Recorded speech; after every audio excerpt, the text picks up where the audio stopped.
জীবনে ৮টি বিষয় নিয়ে কখনোই আফসোস করবেন না। নাম্বার 1, যা আছে তাই নিয়েই সন্তুষ্ট থাকুন। অভাব নয়, কৃতজ্ঞতা আপনাকে শান্তি দেবে। নাম্বার 2, যে মানুষ আপনার জীবন থেকে চলে যেতে চায় তাকে যেতে দিন। সবাই আপনার জীবনে থাকার জন্য আসে না, তাই যে যেতে চায় তাকে যেতে দিন। কেউ শেখাতে, কেউ বদলাতে, আর কেউ চলে যেতে আসে আমাদের জীবনে। নাম্বার 3, আপনার চেহারা নিয়ে লজ্জা নয়, গর্ব করুন। সৃষ্টিকর্তা আপনাকে যেমনভাবে বানিয়েছে তেমনটাই ছিল তার সেরা সিদ্ধান্ত। নাম্বার 4, নিজেকে ঘৃণা নয়, গ্রহণ করুন। নিজেকে ছোট মনে করা মানে নিজের উপর অন্যায়ের দরজা খুলে দেওয়া।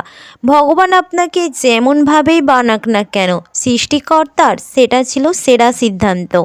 তাই নিজের প্রতি নিজে বিশ্বাস রাখুন।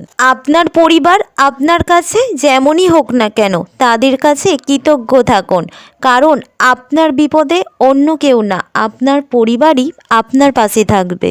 কারণ আপনি একা নন, যাদের পরিবার নেই তারা এর মর্ম বোঝে। কৃতজ্ঞ থাকুন, কারণ এই পরিবার ছাড়া পাশে কেউ থাকে না সময়ে। নাম্বার 5, মন নরম হওয়াটা কোনো দুর্বলতা নয়, বরং সংবেদনশীলতা। মানুষরাই এই পৃথিবীকে সুন্দর করে তোলে, আবার এই মানুষদের জন্যই এই পৃথিবী অসুন্দর হয়ে ওঠে। ভুল মানুষকে ভালোবেসেছেন বলে দুঃখ নয়, বরং কৃতজ্ঞতা জানান, কারণ এই একটা ভুল থেকেই আপনি অনেক কিছু শিখতে পারবেন। আপনার জীবনের একটি অধ্যায় গড়ে তোলার জন্য যথেষ্ট।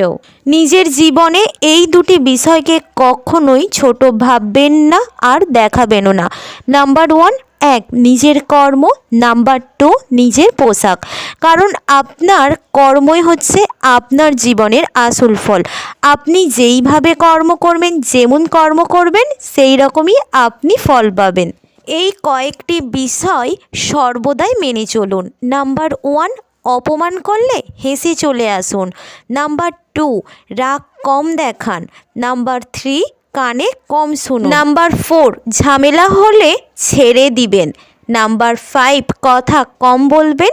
নাম্বার 6, মানুষকে কম আপন ভাববেন। নাম্বার 7, যত বোকা মানুষ হবেন ততই ভালো। হাই, আমি সুস্মিতা। আজকের ভিডিওটা তোমাদের কেমন লাগলো তা অবশ্যই কমেন্ট করে জানিও। নতুন বন্ধু হয়ে থাকলে অবশ্যই সাবস্ক্রাইব করে আমার পরিবারের পাশে থেকো পরবর্তী ভিডিও দেখার জন্য। কি যুগ আসলো! আগে মানুষ মিথ্যা বলতে ভয় পেত পাপ হবে বলে, আর এখন মানুষ সত্য বলতে ভয় পায় বিপদ আসবে বলে।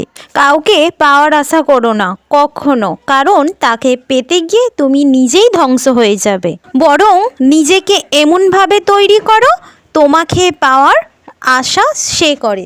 জীবনটা সেই মানুষের সাথে কাটানো উচিত যার চেহারার চেয়ে মনটা অনেক বেশি সুন্দর হয়। জীবনে কখনো যদি কাঁদতে হয় তাহলে ভগবানের কাছে কাঁদুন, কারণ দুনিয়ার কাছে কাঁদলে তারা তোমার দুঃখ বুঝবে না, বরং উপহাস করবে।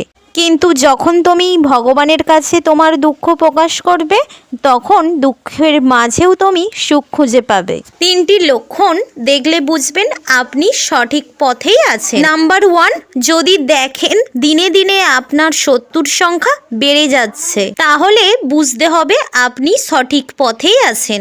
নাম্বার 2, যদি দেখেন আপনার প্রতিবেশীরা আপনাকে নিয়ে চরমভাবে হিংসা করছে, তাহলে বুঝতে হবে আপনি সঠিক পথেই এগিয়ে যাচ্ছেন। নাম্বার 3, যদি দেখেন কিছুদিন আগে যারা আপনাকে পাত্তা দিত না, অবজ্ঞা করত, তারা এখন কাছে ঘেঁষছে, তাহলে বুঝে নেবেন আপনি সঠিক পথেই এগিয়ে যাচ্ছেন। হাই, আমি সুস্মিতা। আজকের ভিডিওটা এই পর্যন্ত। ভিডিওর মধ্যে যদি কিছু ভুল ত্রুটি হয়ে থাকে অবশ্যই ক্ষমা করবেন। ভিডিওর আপনার কেমন লাগলো তা কিন্তু কমেন্টে জানাবেন। নতুন বন্ধু হয়ে থাকলে চ্যানেলটা সাবস্ক্রাইব করে পাশে থাকবেন। দেখা হচ্ছে পরবর্তী ভিডিওতে।